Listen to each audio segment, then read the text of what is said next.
Negara Indonesia sebagai bangsa besar masih punya banyak tantangan untuk bisa meningkatkan literasi dan gerakan budaya membaca di tengah perkembangan digital hingga akal imitasi atau biasanya kita kenal dengan AI. Lalu pertanyaannya bagaimana perpustakaan dan komunitas masyarakat dapat berperan bersama untuk tujuan ini? Untuk membahasnya, saya sudah bersama dengan Kepala Perpustakaan Nasional, Profesor Endang Aminuddin Aziz. Pak Aziz, selamat malam.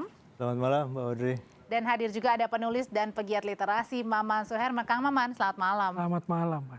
Ya, saya mau tanya dulu ke Pak Aziz. Pak Aziz, ini di tengah perkembangan media sosial di mana orang-orang lebih suka nonton. Kalaupun baca semuanya serba medsos. Pertanyaannya gimana caranya bisa meningkatkan literasi dan juga budaya membaca masyarakat Indonesia masa kini, Pak Aziz? Ya, pertama tentu ini perkembangan yang tidak bisa ditolak ya. Adanya informasi yang begitu cepat masuk dengan pendek-pendek begitu, tetapi di sisi lain kita juga memerlukan akses informasi yang lebih mendalam. Nah, literasi ini bukan hanya bicara tentang jumlah informasi yang diperoleh, tetapi justru bicara tentang seberapa mendalam dia bisa memahami informasi itu, kemudian dia bisa memanfaatkan informasi itu. Nah, ketika bicara tentang kedalaman itu, maka Perpusnas ini menjadi wahana yang memberikan fasilitasi yang utuh gitu ya. Karena di Perpusnas ini yang disimpan bukan hanya informasi-informasi yang sepenggal-sepenggal itu, tetapi informasi yang utuh, apakah itu dari buku, majalah, koran, jurnal, kemudian bahan-bahan yang sudah didigitalkan gitu. Sehingga ketika mau mendalami sebuah informasi itu tempatnya Perpustakaan Nasional. Nah, lalu bagaimana untuk bisa meningkatkan budaya bacanya? Budaya baca ini akan harus dibangun secara terstruktur ya, tidak bisa dibangun hanya sporadis ya, sekali-sekali saja nggak bisa, karena harus ada pembiasaan. Maka Perpusnas membuat program yang diusahakan untuk setiap orang itu terbiasa membaca buku, apakah itu untuk anak-anak, untuk orang dewasa yang belum terbiasa begitu. Kita sediakan bukunya, kita bekerja sama dengan komunitas literasi, dengan pegiat literasi, dengan pemerintah-pemerintah daerah. Jadi ini adalah sebuah gerakan bersama yang akan harus dilakukan supaya budaya membacanya membaik, kemudian tingkat literasinya juga meningkat. Begitu. Kalau gitu Kang Maman, pertanyaan berikutnya adalah gimana caranya meningkatkan tadi budaya literasi dan membacanya ini juga meningkat? Saya selalu mengatakan negara harus hadir.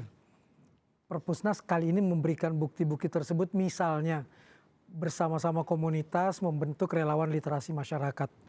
Turun ke lapangan, ada 360 titik di seluruh Indonesia, ada relawan literasi masyarakat, diinisiasi oleh Perpusnas, diberi bantuan buku di berbagai titik. Ada juga KKN tematik literasi, di mana orang-orang yang KKN betul-betul berkaitan dengan kegiatan keliterasian. Dan ini adalah bagian dari apa yang saya sebut, kalau mau membuat orang Indonesia suka baca, maka banjiri dan hujani orang Indonesia dengan buku dan bahan bacaan dan kegiatan-kegiatan literasi. Tidak bisa satu pihak bertanggung jawab seperti itu. Kita harus terlibat bersama, kalau kata Prof. Amin tadi. Masyarakat, pemerintah harus ikut bersama-sama mendukung gerakan-gerakan ini. Ini yang penting harus kita lakukan. Jadi bahkan jangan sendiri-sendiri. Mari kita sama-sama, kementerian lembaga yang punya kaitan dengan kegiatan keliterasian harus turun bersama. Ada surat edaran dari Perpusnas kerjasama dengan Kementerian Desa, Kementerian Dalam Negeri dan lain sebagainya. Lagi-lagi tujuannya satu, mendekatkan akses antara buku dengan masyarakat. Ini yang jauh banget jaraknya. Jadi buat saya persoalannya bukan orang tidak mau membaca di negeri ini. Tapi? Akses buku dengan manusia itu yang masih sangat jauh. Sehingga perlu dijembatani. Negara hadir, komunitas hadir dengan menyebarkan bahan bacaan, dengan melakukan kegiatan-kegiatan yang menghidupkan buku. Kedalaman yang dimaksud Prof. Amin tadi bukan cuma baca buku dengan kedalamannya, tapi bagaimana mendiskusikan buku, bagaimana membedah buku, bagaimana pegiat literasi turun ke lapangan, sehingga orang merasa nyaman betul dengan buku tersebut. Bukan sekedar berhadapan dengan benda mati, tapi dengan benda hidup. Dan buat saya buku adalah roh yang bernyawa yang harus dihidupkan terus-menerus. Oke, buku adalah roh bernyawa yang kemudian perlu dihidupkan terus, Pak Amin. Pertanyaannya gini, tapi kalau misalnya nih masyarakat bilang, oh saya tidak perlu jauh-jauh, misalnya kan semuanya bisa dibaca serba digital. Kalau saya lagi pengen, saya tinggal buka aja, saya nggak perlu datang jauh-jauh. Gimana caranya meyakinkan bahwa yang di digital dengan kita pergi langsung ini berbeda rasanya? Ya, pertama tentu kita akan harus ingat bahwa tidak semua orang memiliki dalam tanda petik kemewahan bisa mengakses bahan-bahan digital ya. Oke. Karena Indonesia ini begitu luas, mungkin mereka yang berada ya punya kuota untuk mengakses internet yang akan bisa memanfaatkan bacaan digital. Tapi bagaimana dengan orang-orang yang nun jauh di sana, terus kemampuan ekonominya tidak bisa selalu dipakai untuk menggunakannya membaca buku atau mengakses yang lain. Maka kita harus hadirkan gitu kan. Itu satu. Harus dihadirkan buku itu ke tengah-tengah mereka yang tidak mampu itu.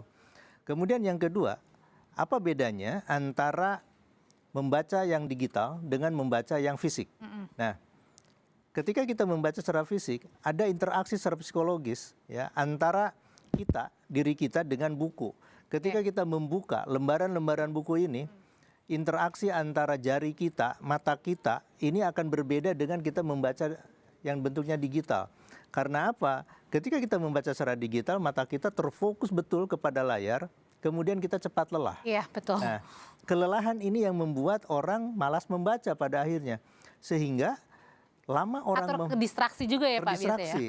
Apalagi kalau misalnya tiba-tiba iklan muncul ya gitu. Nah, ini betul-betul gangguan. Iya. Nah, jadi ketika orang sudah mulai merasakan lelah ketika membaca, akhirnya kan malas. Berbeda dengan ketika membaca buku fisik. Nah, ini tentu saja sebuah kondisi yang ya memang akan selalu terbagi seperti itu gitu. Nah, tinggal kita sekarang mengakali bagaimana dalam kondisi tertentu kita hanya bisa membaca yang digital misalnya gitu. Dalam kondisi yang lain kita dihadapkan kepada situasi harus membaca buku fisik. Ya, buku fisik itu kan istilahnya apa ya? Hambatannya lebih kecil gitu daripada membaca yang digital. Ketika tidak ada listriknya, baterai habis misalnya. Kuota habis. Kuota habis. Terus layar juga kan kecil. Kalau misalnya di yang besar, layar besar, kan lebih berat membawanya juga gitu kan. Okay. Nah ini hal-hal yang seperti ini keasikan membaca buku fisik bagi saya gitu terutama ya yang saya pengalaman membaca itu lebih mengasihkan membaca buku fisik begitu. Nah ketika seorang sudah merasa asyik dengan membaca buku ya maka dia akan semakin tergerak hatinya untuk melanjutkan lagi karena hatinya sudah terlibat dengan proses membaca, begitu. Okay. Tapi gini, Kang Maman dan juga Pak Amin, pertanyaan berikutnya adalah bukan soal ketika mendorong orang untuk lebih sering membaca, datang ke perpustakaan nasional, tapi sekarang ini bukan hanya di gadget saja yang jadi permasalahan atau semua orang serba ponsel semuanya, tapi juga yang menjadi permasalahan atau tantangan bahkan saya bilang adalah soal penggunaan AI atau akal imitasi. Jadi artinya kalau saya mau dapetin informasi saya tinggal tanya aja nih, udah dapat semuanya. Itu gimana caranya bisa meyakinkan bahwa ternyata akal imitasi ini berbeda dengan kalau kita baca lebih lengkapnya lagi, baca jurnal dan lain sebagainya. Tetap bersama kami ya, Bapak-bapak nanti akan menjawabnya di Sapa Indonesia Malam. Pertanyaan berikutnya yang tadi sebelumnya saya tanyakan Kang Maman, kalau semuanya rata-rata orang sudah punya gadget, sudah punya ponsel, terus sekarang zamannya AI atau akal imitasi. Orang kan berpikir, tidak perlu capek-capek lagi untuk baca, mau nanya apa, silakan aja tanya AI. Tetap kemampuannya untuk kita dapat ilmunya itu setipis gadgetnya itu juga. Semua orang bisa melakukan itu dengan untuk kecepatan-kecepatan tertentu. Tapi saya juga bukan orang yang ingin membuat paradoks antara buku cetak dan AI. Itu bisa saling melengkapi. Kalau untuk hal-hal yang singkat kita bisa pakai AI. Tapi kalau butuh kedalaman, butuh pemahaman yang lebih kritis, kita tetap harus buka buku. Dan harus ada ruang-ruang dialog. Kita nggak bisa berdialog dengan akal imitasi kan Mbak. Berdialog yang saling tanya dan kita mendapatkan kedalaman yang kuat. Dan kita kalau pakai akal imitasi hanya akan mengalir pada algoritma yang semua orang juga akan bisa ketemu. Tidak lagi ada keunikan. Dan saya selalu mengatakan bahwa rawness itu justru kesempurnaan. Dan itu milik manusia, bukan milik AI. Oke, jadi tetap berbeda ya ketika kita membaca AI dengan yang aslinya bukunya. Saya kalau bertemu dengan orang yang mengaku konsultan tapi ilmunya cuma dari AI, biarkan dia menjelaskan dengan dahsyat, begitu tanya jawab, AO tuh. Karena tipis betul, nggak ketemu kedalamannya. Oke. Kalau gitu artinya Prof. Amin ketika ketika membaca itu kan kita sudah diajarkan sejak dari kecil. Bahkan sebelum TK orang tua kita sudah mulai belajar A, I, U, E, O, 1, 2, 3 mulai membaca. Nah, artinya memang hal itu ya sedini mungkin kita harus mempraktekkan itu kepada anak-anak kita untuk kembali lagi membaca.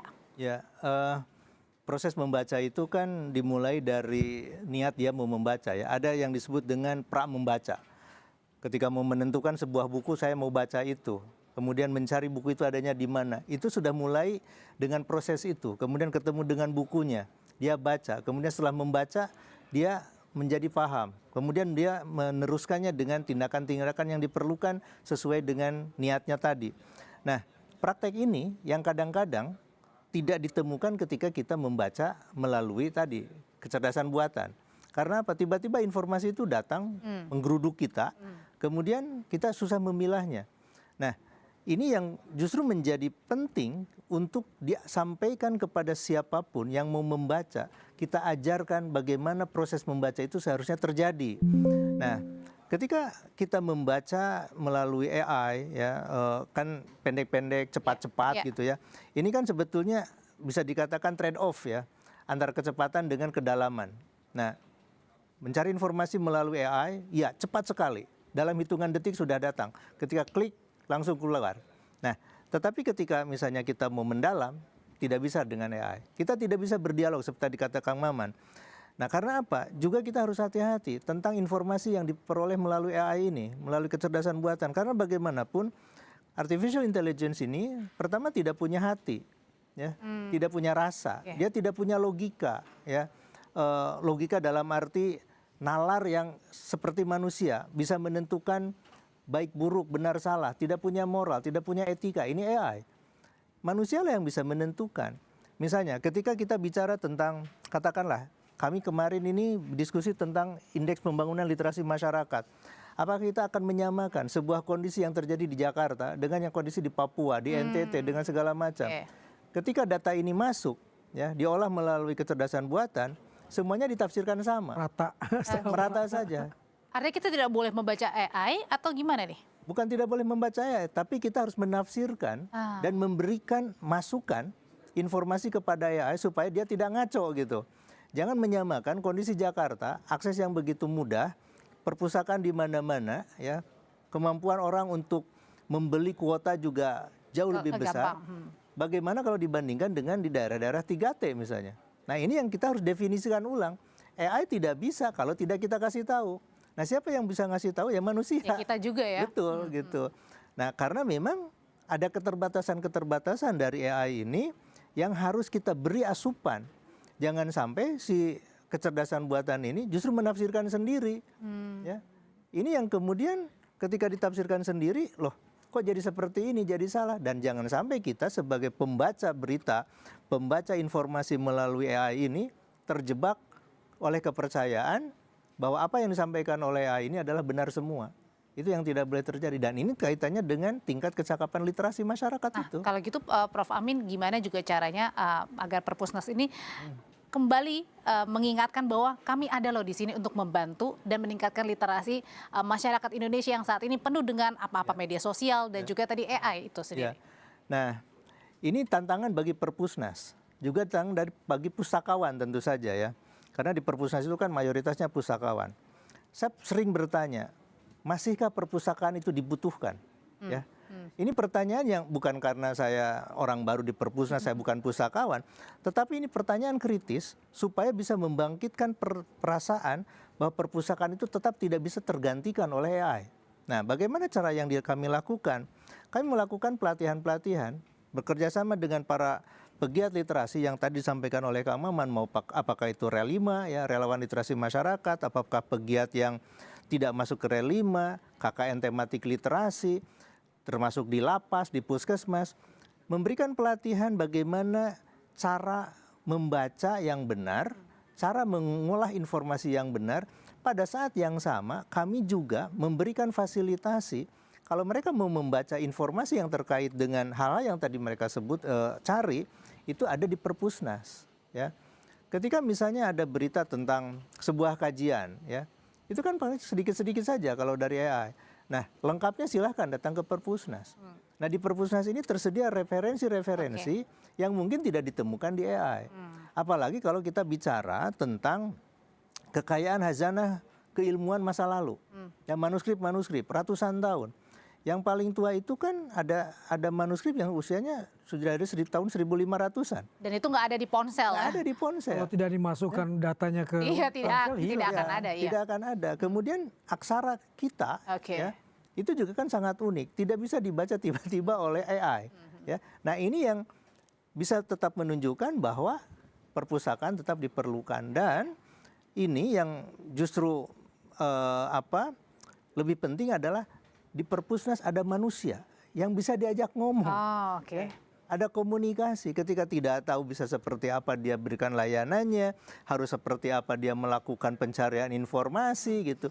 Yang di AI itu tidak ditemukan. Oke. Gitu. Jadi ada manusia, Oke. faktor manusia nggak bisa digantikan Nggak bisa oleh digantikan AI. apapun Betul. ya. Kalau gitu Kang Maman, pertanyaan terakhirnya, kenapa penting untuk mengingatkan kembali kita untuk membaca buku, penting untuk mengingatkan kembali kalau kita mau baca yang lebih luas ada di Perpustakaan Nasional? Buku bukan cuma untuk dibaca, tapi untuk dipahami.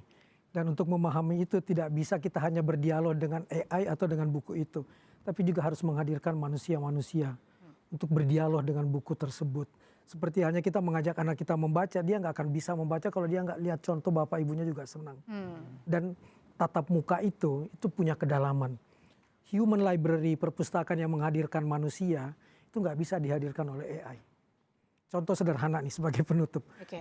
Ketika saya meluncurkan buku tentang ibu saya dan janda itu ibuku, saya bertanya kepada AI, tolong jelaskan tentang ibu saya yang bernama Sumiati. Apa jawabannya? Oh, itu nama hantu di Sulawesi. Bukan ibu Oke. saya. Karena belum masuk data-datanya. Ada, Bu, sudah ada bukunya. Oh, sudah ada. Oke. Sudah ada buku. Karena tidak ada dialog manusia untuk menjelaskan siapa ibu saya. Yang dia lihat algoritma terbanyak tentang Sumiati adalah film Sumiati. Oke, baik. Kan tentang sosok hantu. Jadi bisa dibayangkan kan, dialog itu bisa hilang. Jadi kalau kita bertemu di perpustakaan, perpustakaan tidak cuma menyediakan buku, ruang-ruang untuk berdialog, ruang untuk membedah buku, ruang untuk membedah tayangan televisi, tayangan film. Hanya ada di Kita akan ketemu kedalaman Perpusnas. itu. Jadi jangan pernah menganggap perpustakaan itu cuma tempat menyimpan buku. Oke.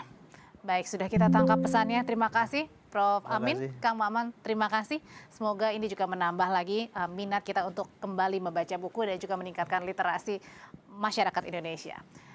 Saudara tetap bersama kami, usai jeda, Sapa Indonesia Malam.